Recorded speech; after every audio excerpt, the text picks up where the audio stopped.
and progress what we're making in deepening our bilateral relationship with India, and here at the Pentagon, focusing on this defense partnership with India.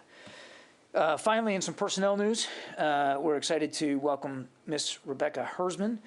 I think she's a familiar name to many of you. She's coming in as the director of the Defense Threat Reduction Agency, otherwise known as DTRA, D-T-R-A. As you know, she has previously served as the Deputy Assistant Secretary of Defense for countering weapons of mass destruction. And of course, we owe our thanks to Dr. Williams, who has been the acting director of DTRA now for the past 15 months. And we're certainly glad to welcome Ms. Hersman back to the Pentagon.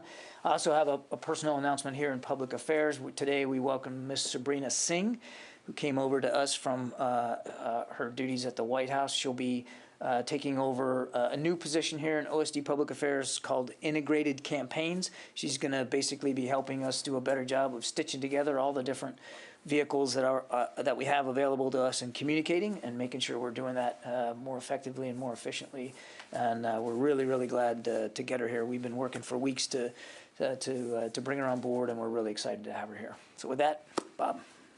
Thank you, John. On Ukraine, can you describe the extent to which you are seeing the Russians shifting their forces from the north to the east, and also to what extent are you seeing any evidence that they are more aggressively going after Ukrainian air defenses in recent days?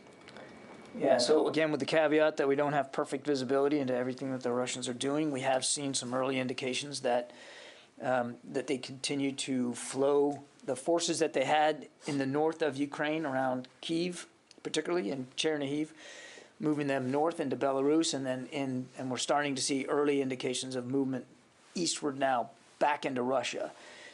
We still believe that the goal here for them, so they have none of those battalion tactical groups that were arrayed in the north are now in Ukraine. Our assessment is that they've all left.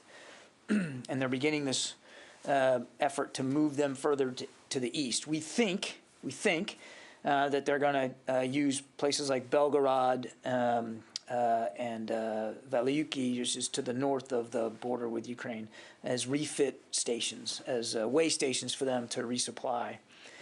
We have seen some early indications, Bob, that that they are in fact, the Russians are in fact trying to resupply and reinforce their efforts in the Donbass. I think you guys have all seen imagery, I've seen it in some of your outlets, of yet another convoy of vehicles that are heading south towards that town of Izium. We believe that these are the early stages of a reinforcement effort by the Russians in the Donbass. It's not clear to us how many vehicles are in this convoy, what exactly they're bringing. It does seem to be a mix of personnel carrying vehicles as well as armored vehicles and maybe some artillery, maybe some enabling capabilities. Not exactly clear, but this does seem to be an early effort by them to reinforce their efforts in the Donbass. On the air defense side of things? Well, I mean, again, without getting into Russian targeting, because we don't have perfect visibility on that, we have seen the Russians hit airfields in the last couple of weeks, including one near Dnipro just over the last day or so. What exactly they're targeting at those fields is not perfectly clear to us. But we, I would just say this about Ukrainian air defense: they still have a lot of their air defense capability available to them. They, as you know, have been asking for more, and so we are working with allies and partners to help get long-range air defense systems into Ukraine, and we're Secretary's working this personally, quite frankly, working with allies and partners to see what they can do. We want to try to get them long-range air defense systems that we know they know how to use and can put into employment fairly quickly. The Ukrainians, again, without getting into their order of battle, they clearly value their short and long-range air defense for good reason, and they're doing a very effective job of using it and marshaling those resources and doing the best they can to protect them, obviously. Idris? Two quick questions.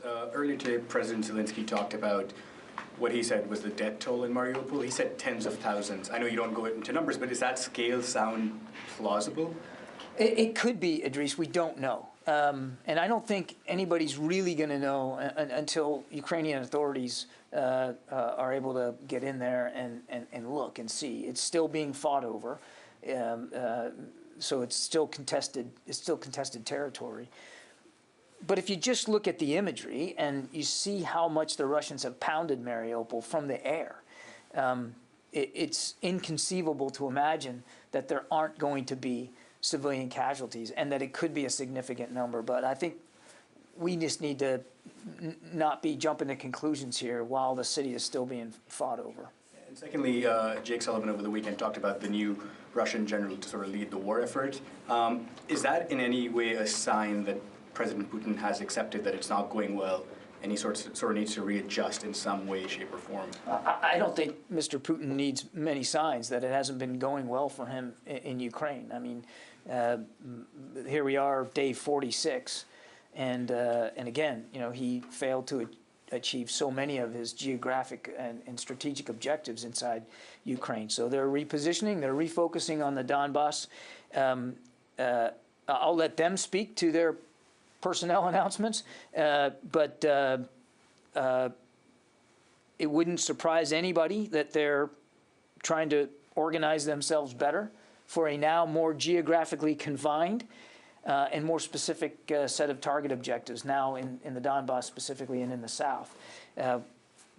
What I would just hasten to offer is that the Ukrainians have been for 8 years and still are fighting over that. That's still part of Ukraine.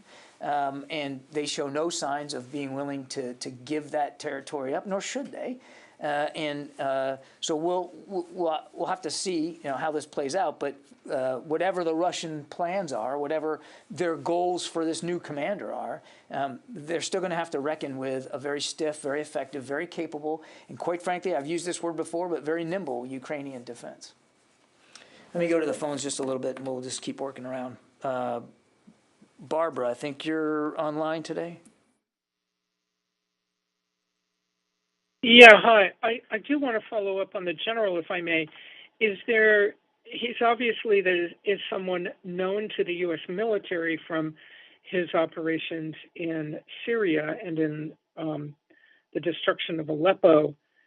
What can you tell people, if anything at all, about his track record in having a disregard for civilian casualties? And then I wanted to follow up on the next round of security assistance, if I may. Look, I'm not going to detail his biographic details or his or pretend to think that we know perfectly how this particular general intends to lead. I would say this: he and other senior Russian leaders have shown in the past, and you mentioned Syria as one example, have shown clearly in the past their disregard for avoiding civilian harm, their utter disregard in many ways for the laws of war, laws of armed conflict, and the brutality with which they conduct and prosecute their operations. There's a track record here before Ukraine of Russian brutality, and you've seen it on display every single day of the last 46 days, the brutality that the Russians are capable of. We're seeing it today. As you and I are talking here, you can see it today. So I think, sadly, we can all expect that those same brutal tactics, that same disregard for civilian life and civilian infrastructure will probably continue as they now focus in a more geographically confined area in the Donbass. You heard the chairman talk about this at testimony last week, that it was his assessment, and we believe he's right, that this could augur in for a more protracted and a very bloody next phase here of this conflict. And I don't know, and wouldn't pretend to say that we know for certain that this new general is going to be the author of some new additional and more bloody tactics, but we can certainly say by what we've seen in the past that we're probably turning another page in the same book of Russian brutality. And again, I'll say it. I know you get tired of me saying it, but I'll say it again. This war could end today. Mr. Putin could do the right thing now. He could sit down in good faith with President Zelensky immediately, and this war could end. He had diplomatic options on the table. He chose to ignore them, and here we are, day 46. He has not achieved the strategic objectives that he wanted to achieve. This is the perfect opportunity for him to negotiate in good faith with President Zelensky and end the war. Courtney. Security assistance, if I may. As you shift into the south and the east, as Ukraine shifts into the south and the east in newer heavy rounded combat, and you look at security assistance, what's your best thought, the U.S.'s best thoughts about how to get artillery, armor, long-range air defense, all the things that you've said they need for that arena to them when they do not have U.S. versions in their current inventory and they need things quickly that they can take advantage of and use? Can you help people understand the next round of security assistance? Well, we are working very, very hard every single day to continue to get security assistance to the Ukrainians. I mean, 8 to 10 flights a day are coming into the region, not just from the United States, but from other nations as well. That stuff isn't sitting around, Barbara. It gets to these transshipment sites.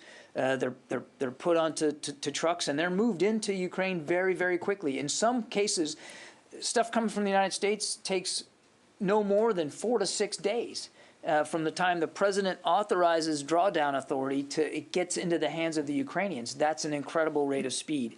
And we aren't slowing down. Regardless of the Russian refocus on the Donbass, we're not slowing down. That stuff continues to move. It's going to continue to move. We've said as much as we can, as fast as we can, and we made it. The reprioritization of the Russians on the east hasn't had an effect on our ability to help coordinate the delivery of massive amounts of security assistance from the United States and other nations into Ukraine. That flow still continues. Courtney.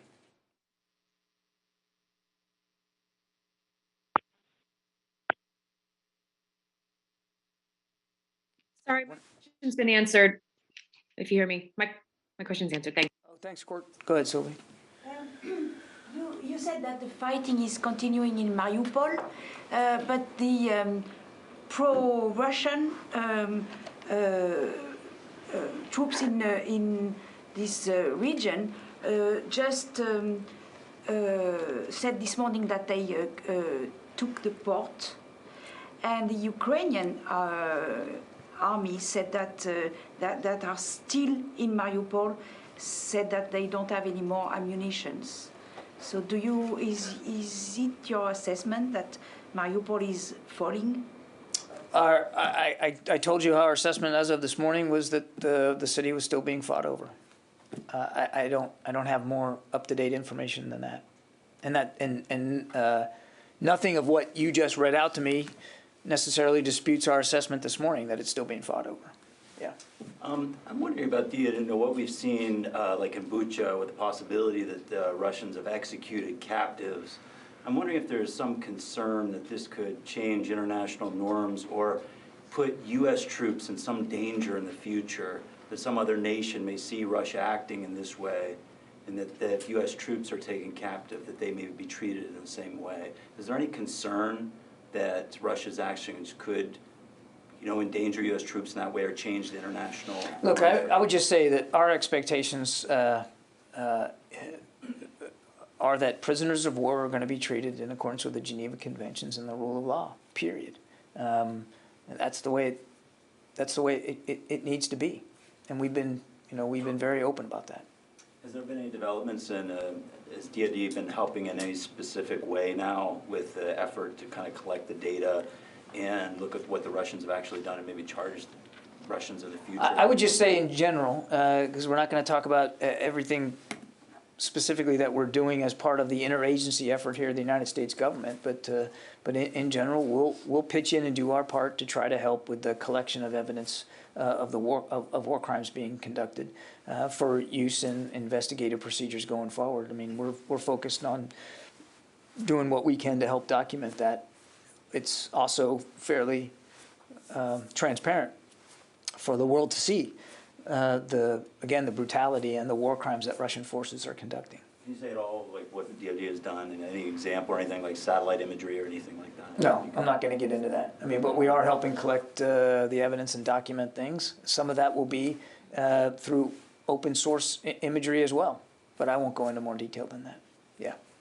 Today, China's foreign ministry confirmed that it had sent a large supply of military supplies into Serbia over the weekend. They didn't detail exactly what were in the shipments, but that there was multiple shipments, and that they also claimed China is claiming that it had nothing to do with the current situation on the ground in Ukraine. Is that also the U.S. assessment? Is there any fear of what China might be doing here?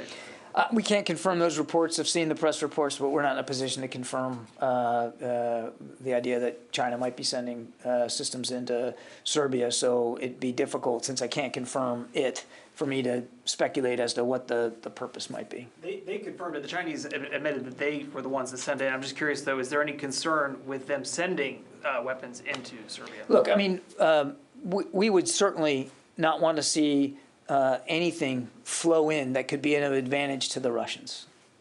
Okay? Mike? Yeah, is there still confidence, we'll go back to the India thing, is there still confidence that India can remain a defense partner in the Indo-Pacific region when their actions in regard to Russia and the invasion of Ukraine are so at odds with much of the rest of the world? Look, I think I said it right at the top, and you'll hear it later this afternoon. We have a strong defense partnership with India, and we are going to continue to look for ways to deepen that defense partnership. India is an important partner in the region, in the Indo-Pacific region, and we're gonna continue to look for ways to improve that partnership. India should be able to speak for their own national policies with respect to what's going on in Russia and Ukraine. We've been very honest about where we are on this, the actions we're taking and the things that we're doing. But the other things that we're doing are looking for ways to make sure we deepen that partnership with India. David? How would a Chinese military shipment to Serbia help the Russians?